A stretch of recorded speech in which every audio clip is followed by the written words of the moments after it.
Peace, neighbors. What's poppin' with the population? It's your boy, Neighborhood Nature Boy. Welcome back to another episode. We're back in the garden with it. We're back in the neighborhood euphoria with it. And today we're gonna get in the dirt. We're gonna get dirty a little bit. You feel me? I have a fruit bearing tree that I've been growing for some time. It's been a few months. You know what I'm saying? And it's finally ready to go into the ground. This tree, this fruit, is one of my favorite fruits. If you guys been following me on my socials, and even on this show, you've seen me make a recipe out of this fruit plenty of times. And the fact that I just said fruit and recipe, you should already know what this fruit is. It does have a short lifespan. You feel me? Like, it's not like an avocado tree or a soursop tree or a jackfruit tree. This tree only has about a 2.5 year lifespan, and then it stops bearing fruit, and you just gotta cut it down and then restart the process again. But it's quick. The process is quick. It should only take you a couple months to a year to bear the fruit, and it's very low maintenance once you plant it into the ground. It's low maintenance in general. Like, it doesn't need to be watered every day.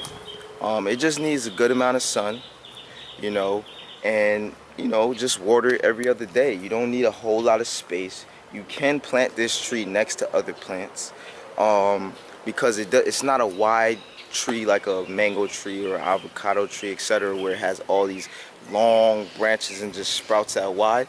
It's actually more so big in the sense of growing tall, and not more so growing wide outward. You feel me? So it doesn't get much taller than an avocado or soursop tree, but it's pretty tall for like the type of family that this fruit is in. And like I said, anybody could start growing this tree, especially in South Florida. You know what I'm saying? If you live in a tropical place, you can start growing this plant, man. And I'm telling you, man, it's very low maintenance. It's super easy to grow. And the fruit bearing tree that I'm talking about today, a beautiful papaya tree. Yes, this is a papaya tree. You dig? Well, this is multiple papaya trees. This is at least got to be 1, 2, 3, 4, 5, 6. This is 6 papaya trees that I have to kind of separate and start growing. This is not my first time growing a papaya tree. If you look at one of my early episodes when I first started the show, when I was making a recipe, I went outside and got one of the papayas. This was like 2 years ago. And it's a fruit that I love to grow. It's pretty abundant in its fruit bearing seasons. And man, it's such a versatile fruit. You know what I'm saying? It's such a versatile fruit. I make a good amount of juices with it. I love to eat papaya boats with it, as you guys seen in previous episodes, or if you follow me on my socials. And it's very low maintenance. It's very low maintenance. This is starting to become I'm seeing that this is becoming a more common tree for people to grow. Whether you live in a apartment complex or if you live in a house, if you have a house, it's very easy to grow. You know what I'm saying? Because one, it's not gonna be a tree that you're gonna have to worry about cutting down 10 years from now or 5 years from now, because it only lasts about 2 years. So say if you live in an apartment complex and you want to plant it in the ground, you don't have to worry about it, because it's not gonna get super big. It's probably gonna get no bigger than 15 feet long. But wide, it's not going to get that big where it's blocking over things, or, you know what I'm saying, just taking up a lot of space, you know what I'm saying? And it yields a good amount of fruit. I'm saying it grows quick too, you know what I'm saying, especially the amount of sun and water you give it. But I will say this, you do not have to overwater this plant, because it's not a tree that requires you to water every day. You can water it every other day, but you don't have to water it every day. It just mainly needs a lot of sun. And the papaya tree, if you did not know, is a melon. Yes, it is in the melon family. It's a very hydrating fruit. It's great for your skin, and it's great for your digestive system. Even the leaves are great for, if you got the flu, if you got the 19, if you got what else? Digestive problems, skin issues. It's good for your blood. You know what I'm saying?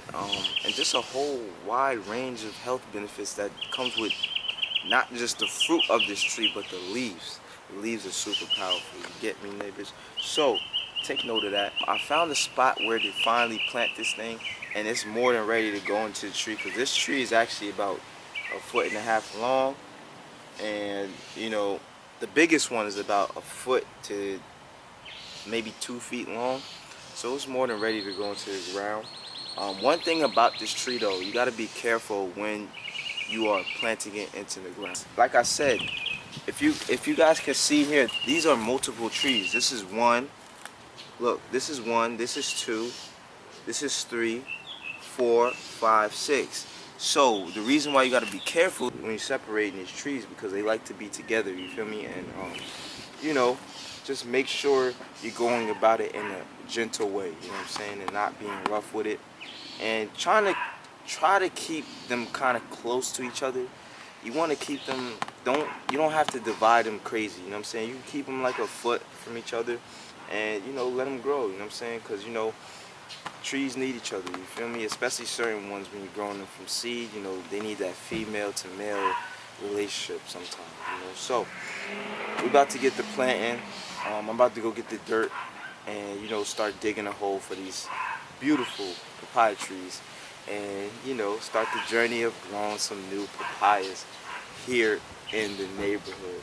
Hopefully, we're praying that each and every one of these trees grow. Usually when I grow these trees, it's usually just 1 or 2 of them that yield a lot of papaya. And I usually try to grow about 5 of them, but it's usually just 2 of them that grow the papaya. So this time I'm praying, you know what I'm saying, and we're gonna try our best to help all 5 or 6 of these grow papaya. So, you know, it's time. So let's get it.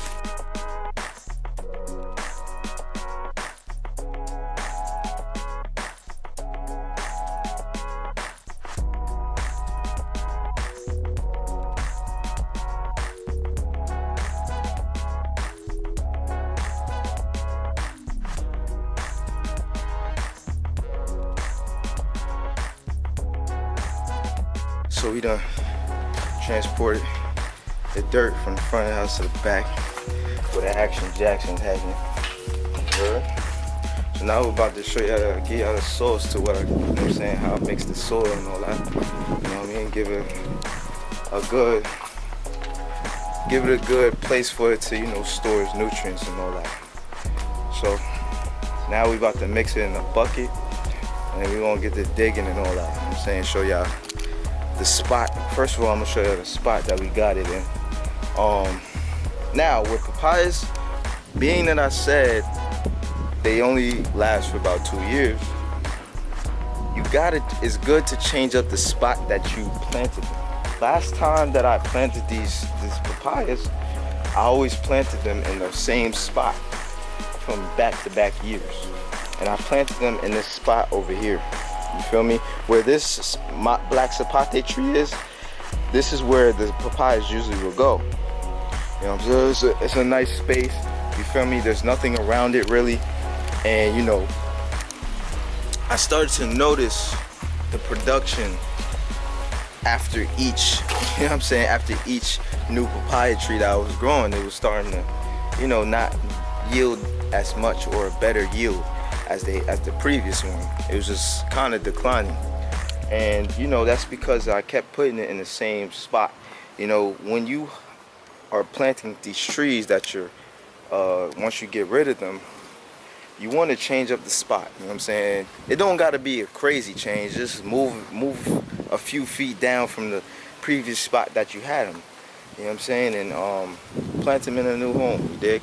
Or if you're gonna constantly plant them in the same area, make sure you're getting out some of that old dirt and you know, planting some new soil in there for it to grow and be its best self. You dig? All right, so first things first, I'm gonna grab the buckets, and then now if you want to put on gloves, that's up to you. But me, sometimes I like to put on gloves. depends on what moods I'm gonna be in. If I don't feel like constantly want to go crazy and scrub my hands, then you know I put on gloves. But today I don't feel like putting on gloves, so fuck it. You know what I'm saying? We thug it. Now, the base of your soil, you want it to be compost. You feel me? You want it to be compost. I don't care what plant you have, what plant you're growing, what fruit-bearing tree you're growing, what bush you're growing. They love manure. They love it. Just think about it. Any farm, real farmer that you see, what do they have? Why do they have a lot of animals? Is it to eat them? Is it to breed them? Or is it for their, one, could be for their tax benefits, and also their natural fertilizer that they yield. You don't have to buy fertilizer when you have a bunch of animals on the land. And also, this is the thing that the plants love. They love the poop or the manure that, you know, say from cows or horses have, because it's very nutrient dense. Especially like your cows and your horses that eat a lot of grass, they eat a lot of the veggies and vegetation, shrubs and vegetation. You know, their poop and their manure yields a lot of minerals, nutrients in it. Plants don't necessarily, plants are like humans, you feel me? They don't necessarily rely solely on you giving it nutrients or the environment giving it nutrients. Just like people, they make their own nutrients, like, you know, but the environment that you put it in, the environment that you create for it, either complements the tree or declines the tree and depreciates the tree. So the environment that you put it in, the food that you give it, the minerals that you give it, either appreciates the tree or and helps boost the tree, or it depreciates the tree. That's definitely with the base that you're gonna give it. Is you want it to be a nutrient dense base, which could be a great storage place for, you know, the water and the minerals. You dig? And there's no better base than manure, or, you know, some really great dense soil. It's kind of hard to get that if you don't live in like Hawaii or something, you feel me? Especially like Florida. Like Florida is just nothing but sand. So, you know, your best bet, you know what I'm saying, would be mainly manure, and then, you know, you could mix it out with some topsoil or some other type of organic soil like the one that we have over here. You know what I'm saying? So take note of that. And you don't, it's not hard. You don't have to make it complicated. Alright, so for the base of the soil mixture is obviously cow manure. I put some organic dirt in there. We can use topsoil, peat moss, whatever you got. And then next I use some plant food from Rejuvenate Plant Food. Now I usually make my own plant food out of food scraps from juicing, etc. But this time I used some plant food that my mom had. Don't tell her, because if she finds out she might kill me. But yeah, it has a lot of minerals in it. It's very good. In its mineral density, it has like calcium, phosphorus, nitrogen, etc. You know what I'm saying? So they're a good brand, quality brand. It does smell like crap, so beware of that. Also sprinkle some cinnamon in there, which has antimicrobial properties, which is great for the roots and strengthening the roots and keeping the roots from rotting and getting fungus and all that. And then I added some Epsom salt as well. Now, research and check and see if your plant likes Epsom salt, because not every plant likes Epsom salt. So don't just throw some Epsom salt in there without doing the research, and then when your plant dies, you say, oh, I learned this from there. No, I told you to research first, and then use it, you out? Alright, so we got a good spot to plant the papayas. Make sure when you're finding a spot that spot is providing it a good amount of sun, because they love sun more than anything. They don't need to be watered every day, but they do love sun. So make sure nothing is blocking this pathway in connection with the sun, you dig? I think like 2 of them are gonna die once I plant them, because that's usually what happens. But we're gonna try to revive them. We're gonna try to gently just split them apart a little bit. Remember, they're accustomed to growing up with each other, so you want to just be careful how you split them apart, you feel me? Be careful how you split them apart. Be gentle with them, you know what I'm saying?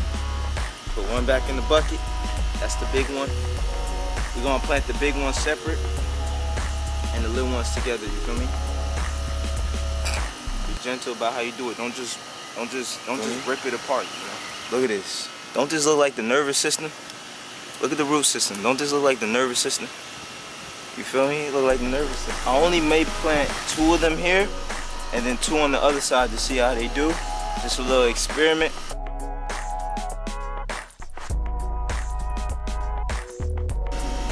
This new home.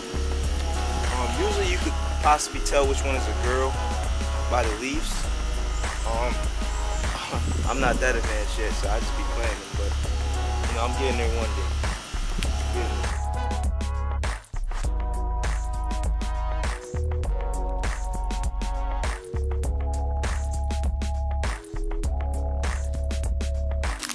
We got them planted. All I'm gonna do next is put some manure on the topsoil. Then we're gonna water it. But I'm gonna do that after I finish planting these ones. I wanna plant these ones together, and then we're gonna put the topsoil on these ones, and then we're gonna go ahead and give them a nice water. Also, an important side note to remember when you're transplanting your papayas into the ground, they're not going to look as perky as they once were in their previous home. They're going to start drooping, start getting saggy, and they're going to look like they're dying. But trust me, they are not dying. They're just very sensitive to plant transplantation. And that's when you're transplanting the plant into the ground from its previous home. And it's not just with papayas, but it's with the whole melon family. They all do that. So no, they're not dying. They're just getting reacclimated to their new homes, and they're very sensitive to it. So be cautious with how you deal with the roots. You know what I'm saying? Give it a good watering and say a nice prayer from you. Peace, neighbors. So we just planted the beautiful, immaculate, hydrating, abundant papaya trees. First, I showed you guys a little simple potting mix to accompany the roots while you're planting them. I showed you guys me digging up the holes and planting them. I showed you guys me covering the topsoil with some manure and then giving it a good bath, giving it a good watering, so it could get deep down there in the roots. I'm probably gonna water it one more time before I go on about my day, and then, you know, that's it. Also, make sure to pray for your plants, you know what I'm saying, and genuinely too. It's actually an intimate moment for me, and I don't like recording things like that just because it's intimate. I'm very private, but I do need to step out my boundaries to, you know, get you guys out there and you know, get you guys to do these things, you know what I'm saying, and you know, and I also want to show you guys how to pray if you don't know how to pray. And not saying that my prayer is the highway, but it's just to give you an idea of, you know, if you want to pray for your plants. Prayer is all subjective to the grower, to the healer, to the being that is praying. And yeah, let's get outside, man. Let's get growing. Let's collaborate with each other, and, you know, pass on the wisdom, pass on the knowledge of growing, and not only that, but trade with each other these beautiful crops that we grow, and share these beautiful stories and knowledge that we gain from growing and healing within the garden, within nature, you dig? Let's get outside, let's get the earthing on, you know what I'm saying? Sometimes you ain't gotta wear gloves, sometimes you just get in there, get the soil on your fingers, touch the plants, you know what I'm saying? Let them know you here, you heard? And you know, get out there, you know what I'm saying? And let's get growing, you know what I'm saying? I'm telling you, it's one of the most beautiful, genuine experiences that you can have as a being on this planet is getting outside and growing your own. Again, there's no gender thing about growing your own, you know what I'm saying? You're not too feminine if you outside as a man growing your own, because as you guys can just see, that shit was a lot of hard work just now, you feel me? Digging all them holes and stuff, you feel me? And that's something slight. That's something slight. Imagine if I grow a bigger tree, like I plant a bigger tree. You feel me? The hole gotta be way much deeper, way much bigger than that. You know what I'm saying? You gotta carry the dirt, all that. You know what I'm saying? This is a hard work. You know what I'm saying? That's why I got the big guns, right? So, you know what I'm saying? You ain't too manly to be outside growing, you know what I'm saying? You ain't too, you know what I'm saying? You ain't too fly for it. As you can see, I'm very fly, you heard? And I'm very handsome as well. You know what I'm saying? So that ain't stopping me from growing, you heard? I ain't too cool to grow. You know what I'm saying? I am very cool, so that's why I grow. That's a bar right here. Don't take my, you know what I'm saying? Don't take my wisdom, God, you heard? And make sure to stay tuned and give this episode a like, comment, and if you haven't by now, subscribe to the greatest More Life show on the planet, and it happens to be in the neighborhood. You know what I'm saying? You may never know. We may be out here showing you how we grow our own food, teaching about true health and wellness of the mind, body, and spirit. Or we may be going on an adventure, maybe chefing up some more life food. Or maybe just doing something out of the box and cool, you feel me? Because you know we just cool and fly with it in here in the neighborhood as well, you feel me? But just know, everything we doing here in the neighborhood is doing nothing but insinuating and promoting more life and more connection of the mind, body, spirit, and the cells. You dig? And giving you and showing you how to truly enjoy your life, you know what I'm saying? Just from our perspective, you know what I'm saying? Enjoyment could be in your own perspective, but we showing it from our perspective, you know what I'm saying? How to truly enjoy this life from your own perspective in nature and connecting back to your natural self, you know what I'm saying? That's what this neighborhood is about, connecting you to your natural self, your true self, you dig? Not your new self, your true self, you dig? You gain a new self every day, just the characters you building those. Dish all the characters and be your true self, you dig? You know what I'm saying? You know what I'm talking about? You know what I'm saying? You know what I'm saying? Whether that be showing you true health and wellness, whether that be, you know what I'm saying, out here in the garden with it, you know what I'm saying? You know what I mean? We promote more life in the neighborhood, you dig? Make sure to give this episode and previous episodes a like and a comment. What you thought about this episode, what you want to know how to grow. Do you guys want to know how to grow that plant from the seed? Let me know in the comments. Stay tuned for much more. You know what I'm saying? Much more. We got a lot coming, you feel me? Especially in the garden, you heard? Especially for the Neighborhood Growth Society, you know what I'm saying? Get outside to get you outside and start it on your journeys of growing your own and seeing how peaceful it is, you feel me? And you know, tapping into that ancient wisdom within, you heard? You know the saying already, you know what I'm saying? I'ma keep saying it until I can't say it no more. But grow your own / support local. It's no either or. It's you do both. You do one or you could do both. You know what I'm saying? You could grow your own and you could support local, or you could just grow your own, or you could just support local. Doesn't matter. You know what I'm saying? Do both. You know what I'm saying? It's not either or. That's why we do the slash and not the either or.